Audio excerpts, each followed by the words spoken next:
ये आज कुछ एलजेब्रा प्लस अर्थमेटिक दोनों से रिलेटेड, दोनों आपस में मिक्स क्वेश्चन को सॉल्व किया जाए। इसमें सिर्फ और सिर्फ आपको उसके मान पर ध्यान देना है और जहाँ जहाँ वो राशियां लिखी गई हैं वहाँ उसी तरह से,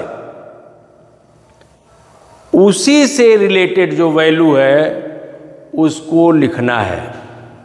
इसमें कहीं से भी आप इधर उधर लिखेंगे तो आप बहुत ही इजी क्वेश्चन को गलत कर सकते हैं। तो हमेशा ध्यान से क्वेश्चन को पढ़िए और तब जा कर के ध्यान से क्वेश्चन को सॉल्व करिए।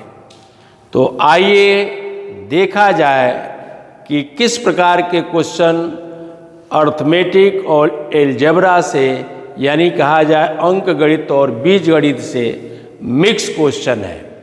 तो देखा जाए, श्यामपट्ट पर जो क्वेश्चन लिखा गया है, यहाँ ए का वैल्यू 2 है, बी का वैल्यू 3 है, सी का वैल्यू 5 है। तो 2 होल 3/5 यानी 2 सही 3/5 तथा ए होल b/c यानी ए सही b/c का सांख्यिक अंतर बताइए। ये शब्द आया है।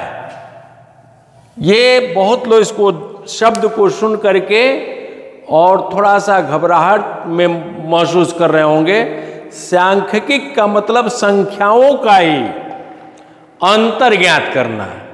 और ध्यान ये रहे कि जब भी हम संख्याओं का अंतर ज्ञात कर रहे होंगे तो जो बड़ी संख्या होती है वो पहले और जो छोटी संख्या होती है वो बाद में लिखते हैं।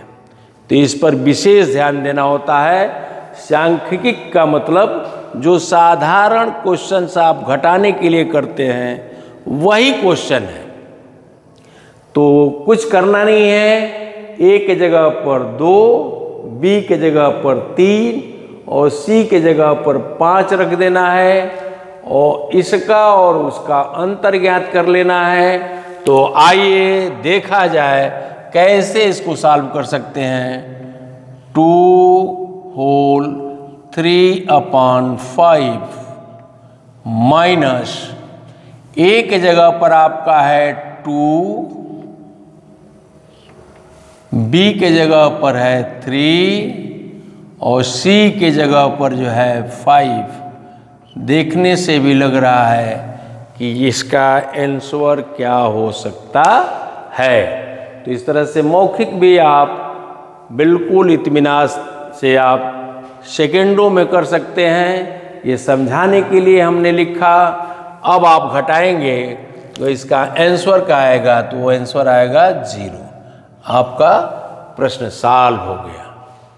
कहने का तात्पर्य है कि ये जो देख रहे हैं वैल्यू 2, 3, 5 और ये जो देख रहे हैं ए यानी ए सही b/c, तो ए के जगह पर ए का वैल्यू, बी के जगह पर बी का वैल्यू, सी के जगह पर सी का वैल्यू और बिल्कुल साधारण जो अंक गणित का वर्क है उसी तरह से कर देना है।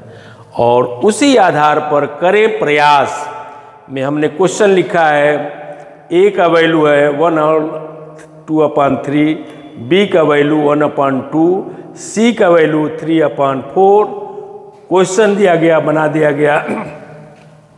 ए का मतलब 1/2/3, बी मतलब 1/2, सी मतलब 1/3/4, सी मतलब 3/4। बिल्कुल साधारण नियम से आप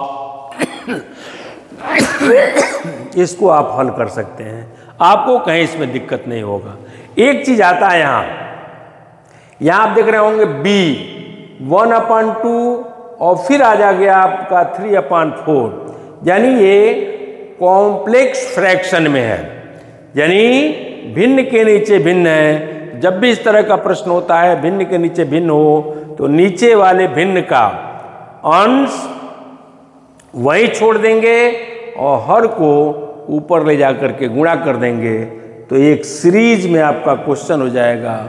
और उसके बाद से इस क्वेश्चन को बिल्कुल आराम से आप हल कर सकते हैं। ध्यान यही देना है कि ए का वैल्यू, बी का वैल्यू, सी का वैल्यू जहाँ जहाँ लिखा गया है वहीं वहीं आपको लिख देना है। तो निश्चित रूप से इस कह सकते हैं अलजेब्रा और अंक गणित से संबंधित जो भी प्रश्न है उसको आप इत्मीनान से हल किए होंगे, उसको आप इत्मीनान से देख रहे होंगे। और यदि आप इत्मीनान से देख रहे होंगे तो ये क्वेश्चंस आपको अच्छे लगे होंगे। और ये चीज़ जानते हैं प्रश्न कब अच्छे लगते हैं? जब हम ध्यान से सुनते हैं। ध्यान से जब हम सुनेंगे तो क्वेश्चन जब हमको समझ में आएगा तो जो भी प्रयास के क्वेश्चन दिए जाएंगे वो हमें अच्छे लगेंगे। और जब हम ध्यान से नहीं सुनेंगे, ध्यान से नहीं देखेंगे तो जो क्वेश्चंस हम हल कर रहे हैं वो हमें अच्छे नहीं लगेंगे, वो हमें बोझ सा दिखाई देगा। तो कभी भी किसी भी सब्जेक्ट को आप पढ़ रहे हैं तो उन क्वेश्चंस को यदि आप बारीकी से नहीं सुनेंगे तो वे क्वेश्चंस आपको बोझ लगेंगे। और जिस विद्यार्थी का, जिस प्रतियोगी परीक्षार्थी का पढ़ना बोझ महसूस होगा तो वो आदमी जीवन में कभी भी सफल नहीं होता है। और जीवन में सफलता हासिल करने का एक ही सूत्र है, करें प्रयास, रखें विश्वास, हम होंगे कामयाब, हम होंगे कामयाब। निश्चित रूप से ये वीडियो आपको अच्छा लगा होगा, ये हमारा संदेश भी आपको अच्छा लगा होगा। तो आइए देर न कीजिए, इसको लाइक और सब्सक्राइब कीजिए और अपने मित्रों में अधिक से अधिक शेयर कीजिए। कमेंट के माध्यम से अपने उत्तर को लिखिए। बहुत बहुत धन्यवाद।